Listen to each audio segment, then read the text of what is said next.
நம்மளோட ஸ்கின்னை நேச்சுரலாக க்ளோ ஆக்கி ஹைட்ரேட் ஆக்கக்கூடிய சியா சீட்ஸ் ஃபேஸ் மாஸ்க் எப்படி பண்ணுறதுன்னா இந்த வீடியோவில் பார்க்க போகிறோம்.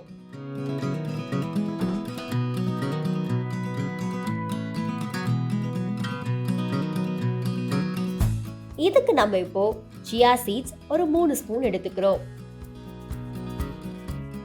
அடுத்து தண்ணி ஒரு கிளாஸ், ஆலிவ் ஆயில் ஒரு 1/2 ஸ்பூன், கடைசியா தேன் ஒரு ஸ்பூன் எடுத்துக்கிறோம்.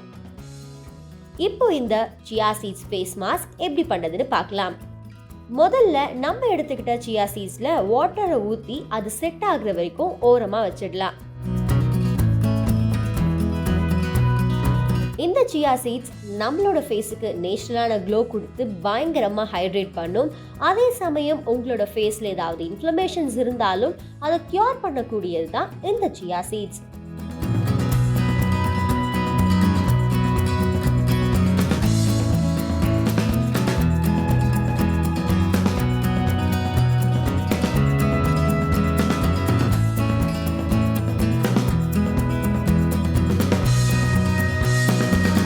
இப்போ நல்லா செட் ஆகி வந்திருக்க இந்த சியா சீட்ஸை ஜார்ல மாத்தி அரைச்சிக்கலாம். அதுக்கு முன்னாடி இதுல கொஞ்சம் ஆலிவ் ஆயில் ஆட் பண்ணிக்கோங்க. ஆலிவ் ஆயில் நம்மளோட ஸ்கின்னை ஹைட்ரேட் பண்ணி டேமேஜ் ஸ்கின்னை ரிப்பேர் பண்ணும்.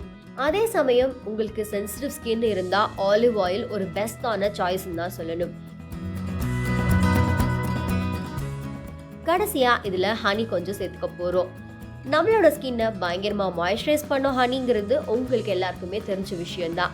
அண்ட் டெட் செல்ஸ் ஏதாவது இருந்தால் அதையும் ரிமூவ் பண்ணி நம்மளோட ஸ்கின்னுக்கு நேச்சுரலான க்ளோ கொடுக்கும். இதில் இருக்க ஆன்டி ஏஜிங் ப்ராப்பர்ட்டிஸ் நம்மளோட ஸ்கின்னை ரொம்ப நாளைக்கு எங்காவும் வச்சுக்கும். இப்போ இதை அரைச்சி எடுத்துக்கலாம்.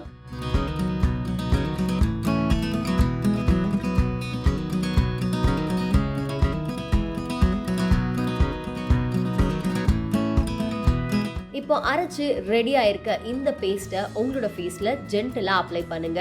ஒரு 15 மினிட்ஸ் அப்படியே விட்டுட்டு அதுக்கப்புறம் கோல்ட் வாட்டரில் வாஷ் பண்ணிடுங்க.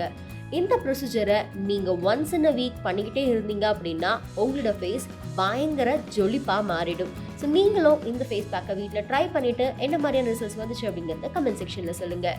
இப்படி நிறைய பியூட்டி டிப்ஸ் தெரிஞ்சுக்க சமயம் தமிழை சப்ஸ்கிரைபும் பண்ணுங்கள்.